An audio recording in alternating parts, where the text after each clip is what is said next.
Mga kaibigan, bagaman marami na kayong narinig na mga kwento tungkol sa mga madrasta, ang kwentong ito ay naiiba sa kanila. Kaya siguraduhin panoorin ang kwentong ito hanggang sa dulo. Noong unang panahon, sa kaharian ng Platinum, nakatira ang prinsesa na si Ariana na napakaganda. Madalas siyang umuupo sa harap ng kanyang mahiwagang salamin tuwing gabi. At tinatanong ito, "Sige nga, sabihin mo, may mas maganda pa ba sa akin sa mundong ito?" Pagkarinig ng tanong ng prinsesa, binubuksan ng mahiwagang salamin ang mga mata nito nga kapag nabuksan na ang mga mata nito, kumikinang ito. Sa paligid, na parang ginto. "Hindi, prinsesa. Wala nang mas maganda pa sa iyo. Ha ha ha ha. Ha, wow! Iyan lang naman ang gusto kong marinig. Sa totoo lang, alam ko na wala nang iba pang mas maganda. Sa akin, ako ang pinakamagandang babae sa mundong ito." "Oo, prinsesa. Tama ka. Walang kapantay ang iyong kagandahan." Araw-araw, tinatanong ni Prinsesa Ariana ang mahiwagang salamin na ito ng parehong tanong. At pagkatapos makuha ang sagot, siya ay nagiging masaya. Pagkatapos, makalipas ang ilang araw, dumating si Prinsipe Robert sa kaharian ni Prinsesa Ariana. Mahal na hari, narito ako upang hingi ng kamay ng iyong anak na babae. Nais kong pakasalan si Prinsesa Ariana. Oh, napakagandang balita ito. Sino ba ang tatanggi sa isang mabuti at marangal na prinsipe na katulad mo?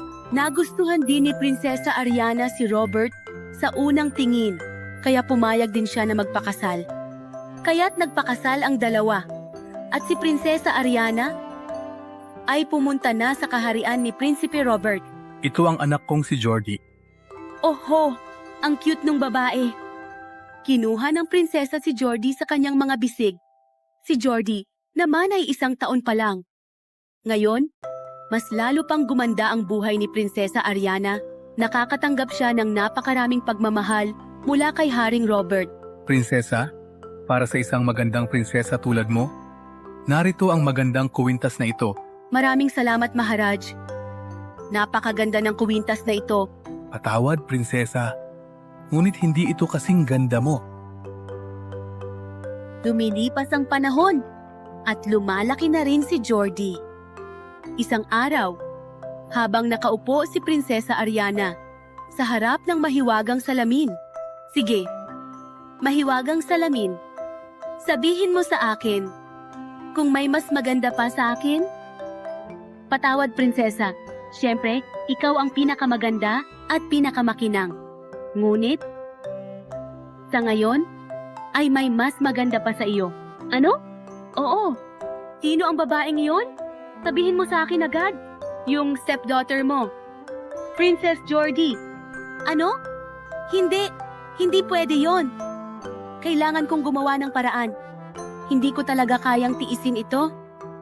Pagkatapos nito, nagplano ang prinsesa. Ipapadala ko ang anak kong babae sa isang malayong bulubunduking rehiyon kung saan hindi na siya babalik. At pagkatapos nito, ako ang tatawaging pinakamagandang prinsesa." Pagkatapos nito, pumunta si Prinsesa Ariana kay Haring Robert. Ano ang nangyari, mahal na prinsesa? Sa totoo lang, mahal na hari.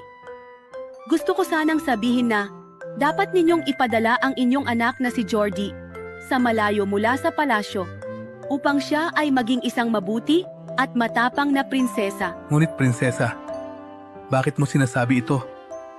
Siya ang aking anak, hindi ko magagawa iyon. Naiintindihan ng prinsesa na hindi makikinig si Haring Robert sa kanyang mga sinasabi. Kaya't sinimulan niyang painumin ang hari ng isang mahiwagang inumin. Sa katunayan, si Prinsesa Ariana ay isang mangkukulam. Ano ito? "Maharaj, sabi mo masakit ang ulo mo. Inumin ninyo ito at mawawala ang sakit ng ulo ninyo." Okay, Nahulog ang hari sa bitag ng prinsesa at sinunod ang kanyang sinabi. Kaya ngayon sinimula ni Prinsesa Ariana na ipadala ang kanyang anak na babae, sa malayo. "Hindi, ina, huwag gawin ito. Patawarin mo ako. Pero kailangan ko talagang gawin ito. Hindi. Please. Paano kung daughter mo ako? Mahal na mahal kita, ina. Mga sundalo, dalhin siya at iwan sa malayong bundok ng Arizona. O prinsesa. Pagkatapos, ay nagdilim ang paningin ni Prinsesa Ariana. Makalipas ang ilang sandali, nagkamalay si Prinsesa Ariana. Dito ka na lang manatili, sa lugar na ito, sa paligid na ito. Oo. Hahaha. Tara na, umalis na tayo rito. Pero, umalis ang mga sundalo nang hindi pinapakinggan si Prinsesa Ariana. Ano itong nangyayari sa akin? Ano ang ginagawa ko dito? Biglang nakakita si Prinsesa ng isang sulat sa tabi niya. Ang sulat na ito ay isinulat ni Haring Robert. Nakasulat sa sulat na nalaman ni Haring Robert na si Ariana ay isang mangkukulam at nalaman din niya kung ano ang balak gawin ni Ariana sa kanyang anak-anakan. Kaya naman niya ginawa ang larong ito. Nakasulat sa sulat na pinaikot ni Robert ang mahika. Kaya't iniisip ng mga sundalo na ako si Jordy. At ganito ang pagtrato nila sa akin. Hindi! Ngayon, kailangan ng manatili ng prinsesa sa kagubatan na ito. Kung saan dati, ay mayroon ng prinsesa ng lahat. Ngayon ay wala na siyang kahit ano. Naging mahirap siya. At ang kanyang kalagayan ay naging napakasama. Nagugutom na ako. Ano ang kakainin ko? Walang kahit ano na makakain. Kaya't pinunot ng prinsesa ang prutas na nahulog mula sa puno at kinain ito. Ngayon, ang prinsesa ay napipilitang mamuhay ng isang walang kwentang buhay dahil ito ang bunga ng kanyang mga ginawa. Lubos akong nagsisisi sa aking pagkakamali. Ano ang nagawa ko sa aking kayabangan? Nawala ang lahat? Pakiusap, Robert, Jordy, patawarin ninyo ako. Nagawa ko ang isang napakalaking pagkakamali. Pagkatapos nito, tinubukan ng prinsesa na mag-magic. Ngunit hindi rin niya ito magawa ng maayos. Mukhang napakasama ng mga araw ko ngayon. Ito ang bunga ng aking mga ginawa. Well, ilang araw pa ang lumipas ng ganito. Isang araw, habang dumadaan si Prinsesa Ariana sa isang lugar, may narinig siyang boses. Hay! Boses bata ito? Mukhang may nasa panganib. Lumapit ang prinsesa sa direksyon ng boses at nakarating sa tabi ng ilog. Aba, isang bata ito. Mukhang dinala siya dito ng agos ng ilog. Kailangan siyang dalhin agad sa ligtas na lugar. Kaya't mabilis na binuhat ng prinsesa ang bata at dinala sa isang lumang kubo. Babae, bumangon ka na. Oh, kailangan kong magpaningas ng apoy. Nagpaningas ng apoy ang prinsesa at sinubukang painitin ang katawan ng bata. Mukhang medyo maayos na ang bata ngayon. Kaya't patuloy na inalagaan ng prinsesa ang bata. Pinapanatili niyang malinis ang lumang kubo, at tinisiguradong walang dumi doon. Kapag malinis ang lugar, magiging malusog din ang bata. Kaya't, sa patuloy niyang pag-aalaga sa bata, lumipas ang ilang araw at tuluyang gumaling ang bata. Ayos, gumaling ka na? Tuwang-tuwa ako? Oh! Niyakap ng prinsesa ang bata. Biglang lumitaw ang mahiwagang salamin ng prinsesa sa hangin. Hello, prinsesa? Matagal na tayong hindi nagkita. Hindi mo na itatanong sa akin ang paborito mong tanong? Hindi! At hindi ako magtatanong. Bakit naman, prinsesa? Dahil napagtanto ko na ang tunay na kagandahan ng isang tao ay nasa kanyang personalidad, at ugali. Tingnan mo, ngayon hindi ako mukhang maganda. Ang mga kuko ko ay sira-sira, ang buhok ko ay magulo. At tingnan mo ang damit ko, napakadumi. Pero kahit ganito, ang batang ito ay kasama ko at niyayakap ako. Tama ka, prinsesa. Oo, tingnan mo. Ang pagmamahal na ibinigay ko sa batang ito ay maaari ko ring ibigay sa aking anak na si Jordy, pero inagaw ko sa kanya ang karapatang iyon. Pagkatapos, biglang nawala ang mahiwagang salamin. Biglang, may dumating na isang diwata mula sa langit. Hello? Pasensya na. Sino ka? Ako ang diwata ng kagubatan na ito. Ako ang nag-aalaga sa kagubatan na ito. Nakita ko na ikaw ay isang mabuting prinsesa na may malinis na puso. Salamat. Kaya gusto kitang bigyan ng isang bagay. Dahil sa iyong kabutihan. Sabihin mo, ano ang gusto mo? Hindi. Wala akong gusto. Ang kailangan ko lang ay ang aking pamilya. Oh, mabuti naman. Napakaganda na wala kang ibang hinahangad, kundi ang iyong pamilya lamang. Oo, dahil marami akong nagawang mali sa kanila, at ngayon ay labis akong nagsisisi. Sa aking pagkakamali, nagkamali ka. Hindi iyon tama. Ngunit nagsisisi ka. Iyan ay mabuting bagay. Sige, kung wala kang kailangan mula sa akin, aalis na ako dito. Paalam. Kaya umalis na ang diwata. Mula doon, biglang naramdaman ng prinsesa na parang may nasa likod niya. Mukhang guni-guni ko lang ito. Oo, prinsesa. Tara na, uulan na. Pagkatapos nito, bumalik ang dalawa sa kubo. Biglang dumating ang malakas na bagyo at nasira ang kanilang kubo. Hindi. Ano ngayon? Sa wakas, umalis ang dalawa. Papunta sa ibang lugar. Naririnig ko ang tunog mula sa iyong tiyan. Oh, wait. Kukuha ako ng makakain. Oh! Pagkatapos nito, nagsimulang maghanap ang prinsesa ng puno ng prutas sa paligid. Narito ang puno. Ngunit ang mga prutas ay nasa mataas na bahagi. Kailangan kong umakyat sa puno. Nagsimulang umakyat ang prinsesa sa puno. Ngunit biglang nadulas ang kanyang paa at nahulog siya. Biglang nawala ng malay ang prinsesa. Pagkalipas ng ilang sandali, nagkamalay ang prinsesa at nakita niyang nakatayo sa harap niya ang kanyang asawang si Robert. Nandito. Ka? Oo, napakabait ng mga tiyuhin na ito. Oo, Prinsesa Ariana. Nandito ako para sunduin ka. Alam kong napagtanto mo na ang iyong pagkakamali. Matagal na kitang binabantayan. Alam ko ang lahat ng mga pagsubok na hinarap mo dito. Well, naramdaman ko rin na parang may sumusunod sa akin. So ikaw yun. Oo, Magkayakap, silang dalawa. patawarin mo ako, mahal na prinsesa. Hindi, Maharaj. Bakit ka humihingi ng tawad? Ako dapat ang humihingi ng tawad. Kaya, ngayon ay maayos na ang lahat. Bumalik na si Prinsesa Ariana sa kanyang kaharian at napagtanto niya na ang tunay na kagandahan ng tao ay nasa kanyang pagkatao. Inampon ng prinsesa ang batang iyon at ngayon ay nakatira na rin siya sa palasyo. Ngayon ay maayos na ang lahat. Saktong dumating si Jordy doon. Umaasa ako na pinatawad mo na ako. Oo, pinapatawad na kita. Pagkatapos nito, lahat ay masayang namuhay sa palasyo. Lumaki si Prinsesa Kavya na punong-puno ng pagmamahal at lambing. Dahil siya lang ang nag-iisang anak, natutupad ang lahat ng kanyang mga hiling. Ama, gusto ko po ng lumilipad na kabayo na nakatira sa kabila ng burol. Pero anak,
Ang mga mata ni Kavya ay walang sinabi kumpara sa kanya. Pero sino ba talaga siya? Diyosa? Sino po kayo? Paano po kayo napunta rito? Nahumaling, lang ako sa inyong anyo. Ang inyong walang kapantay na tapang at kagitingan ay labis na humanga sa akin. Walang ganitong kagandahan sa tatlong mundo. Sa mga sinabi ni Rupreca, tila nawalan ng sarili ang hari ng mga halimaw. Nakalimutan niya kung sino siya. Lubos siyang nalulung sa kanyang ganda at mga salita. Sinamantala ni Rishiraj at Kavya ang pagkakataon at tumakas sila mula roon. Nakita sila ni Rupreca habang umaalis. Hari ng mga halimaw, ayokong malayo ka sa akin kailanman. Maaari ba kitang itali sa aking dulo? Oo, syempre. Hindi ko na rin kayang mabuhay nang wala ka. At paano naman yung kinulong mong si Kavya? Sa loob? Tatapusin ko siya. Ngayong nandito ka na, 10 beses kang mas kaakit-akit kaysa sa kanya. Kaya wala na siyang silbi sa akin. Pagkarinig nito, nagpakita si Rupreca ng kanyang tunay na anyo. Matatapos mo lang siya kapag nahuli mo siya, hindi ba? Nasa sarili na siyang kaharian. At ngayon, ikaw rin ay susunod na lang na nakatali sa aking lubid. Nakarating na sina Kavya at Rishiraj sa kaharian. Kasunod naman, dumating din si Rupreca doon, kasama si Daityaraj. Napagtanto na ni Kavya ang kanyang pagkakamali. Pinakasalan niya si Rishiraj at ikinulong si Daityaraj sa bilangguan. At si Rupreca ay naging tagapangalaga nilang dalawa magpakailanman. Makapal. Kung gaano ako naging taba, kahit saan ako magpunta, sa kolehiyo man o saan pa. Lahat tinatawag akong mataba, Sofia. Yung mga tao sa kolehiyong iyon na tinatawag kang mataba, pagmamay-ari pa ng tatay mo. Isa kang prinsesa. Prinsesa Ella, tigilan mo na ang pakikinig sa sinasabi ng mga tao. Hindi ko talaga maintindihan kung bakit kahit 22 ka na, wala pa rin sa'yo yung tindig na meron ang mga prinsesa. Biglang pumasok si Reyna mula sa pintuan. Dahil ang apo ko ay isang tunay na prinsesa. Ang puso ng isang tunay na prinsesa ay kasing lambot ng mga talulot ng bulaklak. At ganyan mismo si Ella ko. Naalala ko pa hanggang ngayon, noong nasa tiyan ka pa ng nanay mo, lubos na nagbago si Suzanne. Bagamat palaging mainitin ang ulo ni Suzanne, pero sa loob ng 9 na buwang iyon, para siyang naging bata sa paraan ng kanyang pagsasalita. Mahilig siyang tumingin sa buwan at mga bituin, makipag-usap sa mga talulot ng bulaklak, at alagaan ang lahat. Noong mga panahong iyon pa lang naisip ko na Nay, ang dinadala niya ay hindi basta-basta, kundi tunay na prinsesa. Pero ang prinsesa ninyo ay laging nagugutom, Lola. Kaya nga siguro ako tumaba ng ganito. Hay, napagod na ako. At habang sinasabi niya ito, umupo si Ella sa mesa at kinuha ang burger mula sa platong malapit sa kanya at nagsimulang kumain. Mahal na Reyna, dahil sa ganyang pagkain ni Ella, kaya patuloy siyang tumataba. Buong araw, puro burger at pizza lang ang kinakain ng prinsesa. At ngayon lang, pinatawag pa niya ang isang sikat na chef mula Paris. Bakit, Ella? Sabihin mo nga sa lola mo tungkol dito. Oo, Lola kasi gusto kong matikman ang world-famous na cake na gawa niya. Ha.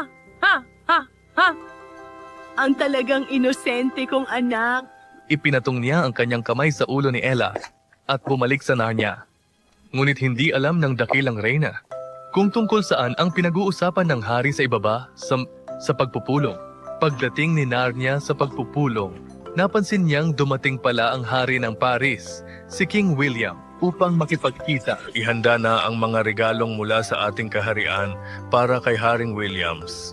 Mula sa aming lungsod, inihahandog namin sa inyo, kasama ng aming mga lingkod, ang iba't ibang uri ng putahe, ang tanyag na muebles doon, mga kabayo, karwahe, kalesa, at marami pang iba para sa inyong paglilingkod. Napakaganda, mahal na hari, ngunit hindi ko maintindihan ang dahilan ng inyong pagdating. Ang pagdating ng isang hari mula sa napakalaking kaharian dito, ito ba ay may kinalaman sa politika? Walang paraan. Ang dahilan ng aming pagpunta rito ay iba. Ang inyong dugong maharlika. Naparito kami upang hingin ang kamay ng inyong anak na babae para sa aking anak na lalaki. Pagkarinig sa sinabi ni Haring Roy, tumayo si Haring William mula sa kanyang upuan. Hindi niya kailanman inisip na ang hari ng isang napakalaking kaharian ay magdadala ng alok ng kasal para sa kanyang anak na babae. Ito ay isang napakalaking pagkakataon upang magkaroon ng ugnayan sa isang napakalaking kaharian. Ngunit kung makita nila si Ella, maaaring masira ang kasunduang ito. Tinatanggap namin ang kasunduang ito, mahal na hari, ngunit may isa kaming kondisyon: magkikita ang dalawang pamilya pagkatapos ng 6 na buwan. Sa panahong iyon, makikilala ng prinsesa ang prinsipe at pati na rin ang inyong pamilya. Dahil ang prinsesa ay kasalukuyang nasa isang espesyal na pagsasanay. Maharlikang dugo. Oo naman. Pero maaari naman siguro naming makita kahit isang larawan ng prinsesa, hindi ba? Talagang Rajaji? Pero bago iyon, tikman niyo muna ang pinakasikat naming matamis dito sa aming lungsod. Ihanda ang matutuluyan ni Maharaja. Agad na pinuntahan ni Maharaj, si Rani Sahib. Kaya nga palagi kong sinasabi, huwag mo siyang masyadong palayawin. Gusto niyang maging reyna ng Paris. Pero nakita mo na ba ang timbang niya? Wala siyang mga arte ng prinsesa, wala sa pananalita, wala rin sa pangangatawan. Rani Sahiba, kaya naman humingi ako ng 6 na buwan mula sa Maharaja. At ano naman ang gagawin natin sa larawan na ibibigay kay Ella? Gagawa tayo ng isang piking larawan kung saan mukha ni Ella ang makikita, pero ang katawan ay mula sa maganda at malikhaing imahinasyon ng pintor. Noong una, gumawa sila ng larawan na parang ang baywang niya ay kasing nipis ng isang pitsel at sa mukha niya makikita ang karisma ng isang reyna. Diyos ko! Sa loob ng 6 na buwan, kailangan kong magmukhang ganon. Pero paano, Sofia? Tinawag na namin ang pinakamagagaling na trainer at dietitian para sa'yo. Simula ngayon, bawal na ang pagkain sa labas at halos bawal na rin ang pagkain sa bahay. Hindi pa natatapos ang pagdurusa ni Ella nang biglang pumasok si Suzanne sa kanyang kwarto kasama ang isang kakaibang itsurang babae. Simula ngayon, prinsesa, si Miss Adam na ang magiging tagapag-alaga, guro at gabay mo. Marami na siyang natulungan at naitama. At pagkatapos, hinila ni Suzanne si Sofia palabas ng kwarto. Kinabukasan ng 4:00 ng umaga, malalakas na tunog ng malalaking bandehado ang pinatugtog malapit sa tainga ni Ella, kaya't nagising siya. Sa gulat, Yano, lahat ito? Meron kang 2 minuto. Bumangon ka na sa kama at maghanda para sa isang marangyang paliligo. Naghihintay ako sa ibaba para sa pagsakay sa kabayo. Ano? sa kung anong paraan, nagmamadaling bumaba si Ella. Kung saan, ibinigay sa kanya ang pinakamasungit na kabayo para sakyan. Ang mga ito? Hindi. Ito ang pinakasuwail na kabayo sa aming kaharian. Kahit ang pinakamagagaling na mandirigma ay hindi ito kayang kontrolin. Hindi ka tinatanong. Sinasabi ko sa'yo na kailangan mong paamuhin ang kabayong ito. Pagkatapos nito, mag-swimming. Aalis na ako kasama ang iba pang mga katulong. Sumunod ka lang sa likod. Paano naman mapapasunod ni Ella ang kabayo? Minsan tumatakbo ito dito, minsan naman doon. Sobrang natakot si Ella. At napaiyak siya ng todo-todo. Sa gitna ng gubat, inihulog siya ng kabayo mula sa likod nito at nagpatuloy sa pagtakbo. Ayokong magpakasal? Saan ba ako napasok? Wala namang pakialam ang supladong si Adam kahit anong mangyari sa akin, pati na rin ang sarili kong ina. Ganito lumilipas ang mga araw. At ginagawa ni Adam ang lahat para pahirapan si Ella. Araw-araw umiiyak si Ella bago matulog at umiiyak pa rin pagising. Pero ngayon, sumobra na talaga ng utusan ni Adam si Ella na lumangoy sa isang lawa na puno ng mga buwaya. Pwedeng malagay sa panganib ang buhay ko. Hindi ko ito gagawin. Baka nakakalimutan mo kung ano ang sinabi ng Reyna. Mula ngayon ako na ang lahat para sa iyo. Kaya nga nitong nakaraang 3 buwan, hindi ka nakadalaw sa pamilya mo. Kahit nasa palasyo ka pa. Huwag kang mag-alala, sanay naman lahat ng mga buwaya na ito. Ang gusto ko lang ay matutunan mong mapaglabanan ang takot mo. Habang kinakabahan, dahan-dahang lumapit si Ella sa lawa. Habang papalapit si Ella, lalo namang lumalapad ang ngiti ni Adam. Kawawang Ella. Ngayon magiging pagkain siya ng mga buwaya. At makakatakas na ako mula rito. Kapag kumalat ang balita ng pagkamatay ng prinsesa, mababalot ng pagkabigla ang buong kaharian. Malulungkot ang mahal na hari, at iyon ang tamang panahon. Para sa lakayin ng ating hari, si King William. Biglang dumating si King Williams mula sa likuran. kasama ang kanyang mga sundalo at inaresto si Madam Adam. Tatay! Tatay! Ano na ang nangyari sa iyo? Prinsesa? Lahat ng ito ay dahil sa pagkakamali ng iyong ina. Hindi ko na alam kung ilang araw na akong hindi kumakain, Daddy. Hindi ko nga alam. Kasi pati orasan sa kwarto ko ay tinanggal ni Adam. Anak ko, ano-anong hirap ang pinagdaanan mo? Huwag kang mag-alala, prinsesa. Ipagpapatayo kita ng isang kusina. Isang kusina na hindi pa nakita ni Numan. Natutulog si Ella. Sa kanyang panaginip, nakita niya ang isang mangkukulam na umiikot ang mahiwagang baston. At may nilulutong pagkain pagkakita sa napakagandang panaginip. Nagising si Ella na nakangiti. At nandoon sa harap niya si Suzanne. Ipinagpapatayo ka ng pinakamalaking kusina sa palasyo, prinsesa. Nagpatawag ang maharaja ng isang arkitekto mula sa Wonderland. Puntahan mo siya at sabihin mo kung anong klaseng kusina ang gusto mo. Pagkababa ni Ella ay nakita niya ang arkitekto. Ikaw ba? Ang mangkukulam? Eksakto ang mukha na nakita ko sa panaginip ko. Sabi ng dakilang reyna, ikaw ay bahagi ng isang prinsesa. Tama. Sa iyong nakaraang buhay, ikaw ay prinsesa ng mahiwagang mundo. Kahit isa kang diwata, pinili mong iwan ng mahika at tumulong sa mga tao. Kaya ka ipinanganak sa pamilyang ito. Nakalimutan mo na kaming lahat, pero hindi ka namin nakalimutan. Kaya nandito ako para gumawa ng isang mahiwagang kusina. Para sa iyo. Kahit ilang beses mo kainin ang pagkain mula sa kusinang ito, hindi ka tataba. Sa halip, ang pagkain ito ang magbibigay sa iyo ng katawan. At kinang na nararapat sa isang prinsesa. At sa isang iglap ng kanyang mahiwagang tungkod, lumikha ang mangkukulam ng isang mahiwagang kusina. Halika, prinsesa. Ipagluto mo naman ako ng matamis. Dahil ikaw ang may-ari ng kusina, ikaw ang dapat maghanda ng matamis, hindi ba? Pero hindi naman ako marunong magluto. Talaga. Ibig sabihin, hindi mo ako bibigyan ng matamis? Pagkasabi nito, nagsimulang humikbi at umiyak ang mangkukulam. At ang mga luhang tumulo mula sa kanyang mga mata ay nagiging mga perlas. Huwag! Huwag kang umiyak. Susubukan ko. Makakagawa rin ako ng kahit ano. Nang subukan ni Ella na buksan ang kalan, bigla itong nagsalita. Nais ng prinsesa na gumawa ng matamis. Asukal, kaldero, nasaan na kayong dalawa? Mabuhay ang prinsesa. Naalala kami ng prinsesa. Nako, nasa loob ako ng Predator. Isang tao mangyaring ilabas ako. Hoy, bakit mo ako kinikiliti habang nakaupo ka sa loob? Epekto, prinsesa, kailangan ninyong kayo mismo ang magbukas ng pinto ng Frigidaire. Kung hindi, patuloy akong kikilitiin ng gatas dito sa loob hanggang sa matawa ako ng sobra. Ano? Anong klaseng mahika? Ito? Wow! Pagkabukas ni Ella ng pinto ng Predator, muling lumipad ang gatas at cream sa ere at kusang bumagsak sa kaldero. Ang kaldero ay kusa ring umaakyat sa ibabaw ng kalan at nagsisimula ng maluto ang kher.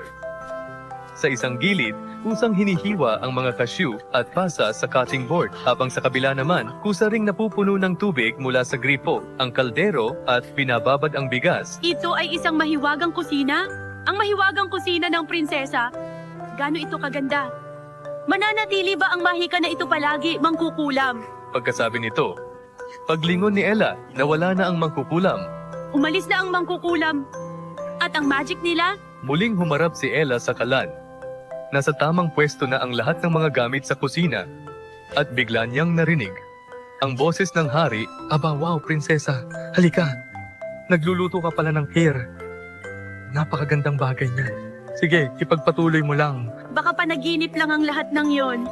At biglang marahang kumindat ang kaldero at nagsalita. Hindi dapat malaman ng lahat ang tungkol sa sikretong ito.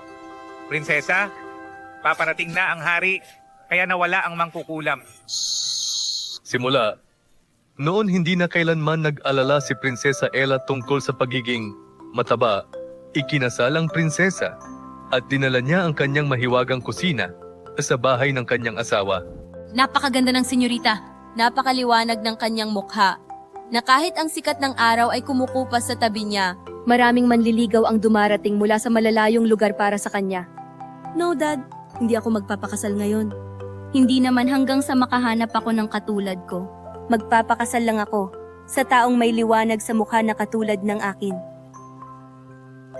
Anak, napakahirap makahanap ng ganun. Kung ganoon, mahirap din, akong magpakasal.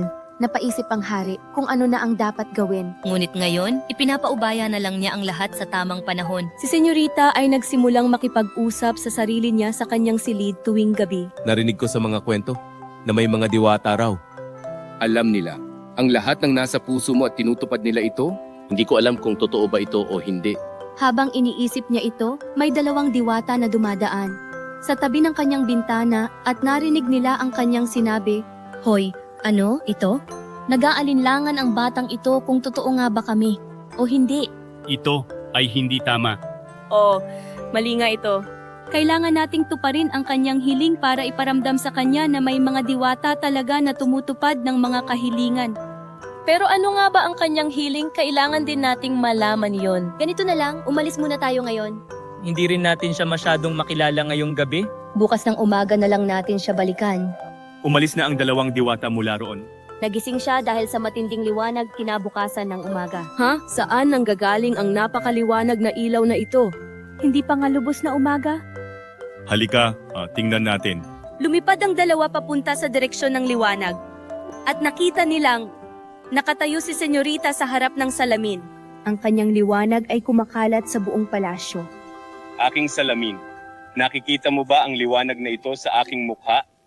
Ngayon, sabihin mo, saan ko mahahanap ang katulad ko? Ngayon, kanino ako magpapakasal? Ganun pala ang dahilan. Sige, pero kailangan muna siyang subukin para dito.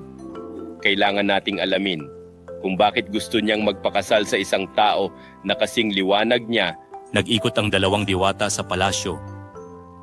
Panditji, alam mo naman ang lihim ng aking kamatayan, hindi ba? Ang aking anak na babae ay may sumpa. Sa araw na ikakasal ang aking anak, sa mismong sandaling iyon ay mamamatay ako. Alam ko kung bakit ipinipilit ng aking anak na kailangan niya ng isang tao na kasing liwanag niya. Dahil alam din niya na walang ganoong tao sa buong mundo. Ang totoo, ayaw talaga niyang magpakasal. Ngunit ang nangyari? Noong bata pa ang aking anak, ipinagkasundo ko siya sa isang napakabuting lalaki. Hindi siya isang maharlika, kaya tinanggihan siya ng aking anak.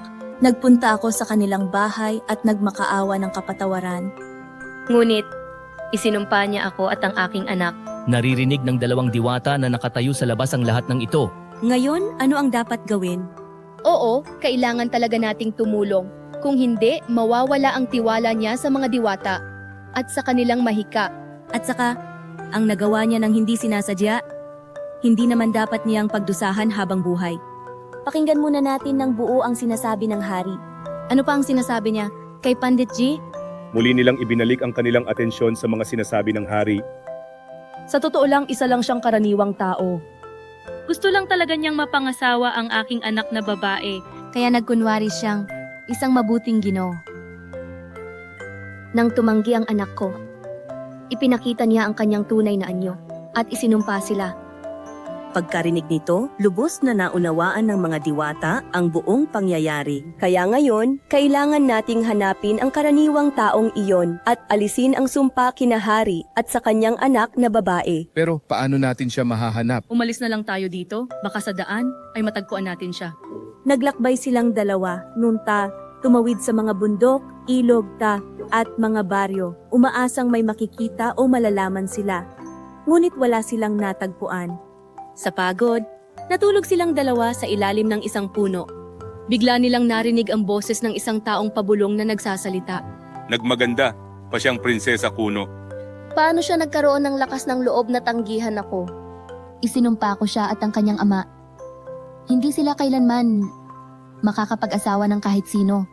Maya-maya, lumambot din ang kanyang puso. Pero hindi naman tama iyon. Ayaw naman talaga niyang magpakasal sa akin. Hindi niya ginawa. Hindi ko sana siya isinumpa ng ganon. Bumalik na naman siya sa galit. Aba, bakit hindi ko dapat ginawa yon? Paano niya ako nagawang tanggihan? Hindi maintindihan ng mga diwata ang nangyayari. Pagkatapos ay napunta ang atensyon nito sa kanyang mga balikat. Sa isang gilid may nakaupong karaniwang tao. Sa kabila naman ay isang monghe. Sinusubukan ng monghe na pakalmahin siya, habang ang karaniwang tao naman ay ginagatungan ng galit niya. Parang tuluyan ng tumigil ang pag-iisip ni John. Nagiging dominante ang karaniwang tao kaysa sa monghe. Ganun pala ang nangyayari. Hindi niya na talaga makontrol ang sarili niya.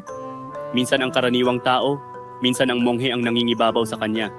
Kailangan nating alisin ang impluensya ng karaniwang tao sa kanya. Oo, kailangan talagang may gawin tayo. Inilabas ni Catherine ang kanyang mahiwagang tungkod at itinapat ito kay Layman.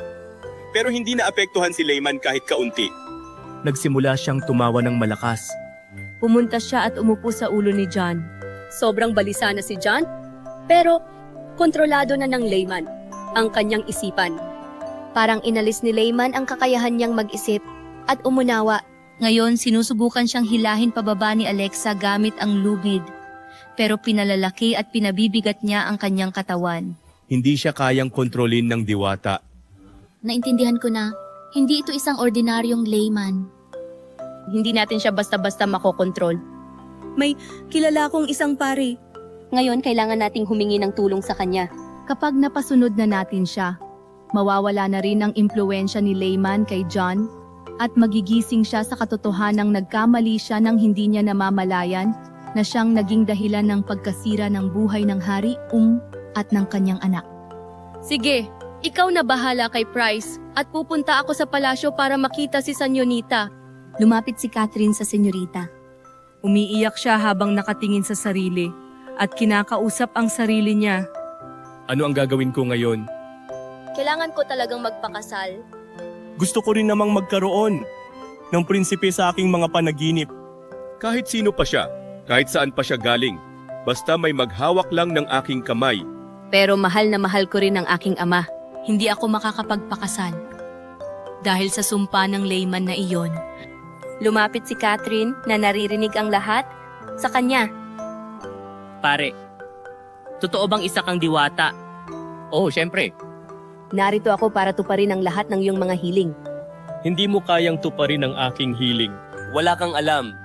Sobrang lungkot ko. Pagkasabi niya nito, napaiyak siya ng husto. Oho, huwag kang umiyak. Alam ko ang lahat, pati na ang tungkol sa iyong sumpa. At malapit ka nang makalaya mula rito. Pagkatapos, ikinuwento ni Catherine sa kanya ang lahat ng nangyari. Kung bakit isinumpa siya ni John ng ganoon at kung paano silang dalawa ni Alexa ay lumaban kay Layman para sa kanya. Napakabuti ninyo. Narinig ko lang noon na ganito raw ang mga diwata. Nababasa nila ang laman ng isip, may mahika, at pagkatapos ay tinutulungan tayo. Ngayon, nakita ko na rin. Nag-aalala ako ng husto para sa aking ama. Kaya ayokong magpakasal dahil kapag nag-asawa ako, mamamatay ang aking ama. Alam mo na ang lahat, pero gusto ko ring makilala ang prinsipe ng aking mga pangarap. Oh, huwag ka nang mag-alala ngayon. Nahanap na namin si John na siyang sumumpa sa iyo. Noong panahong iyon, si Layman ang may kontrol sa kanya at hanggang ngayon ay ganoon pa rin. Sa tulong ng isang pari, mapapalayas natin si Layman at babawiin ni John ang kanyang sumpa. Nagmadaling pumunta si Senyorita upang sabihin ito sa kanyang ama. Aba, ang galing. Narinig na rin tayo ng mga diwata. Ngayon, hahanapan kita ng isang gwapong prinsipe. Makikita mo, magiging masaya na ang aking anak na babae. Namigay sila ng mga matamis sa buong kaharian.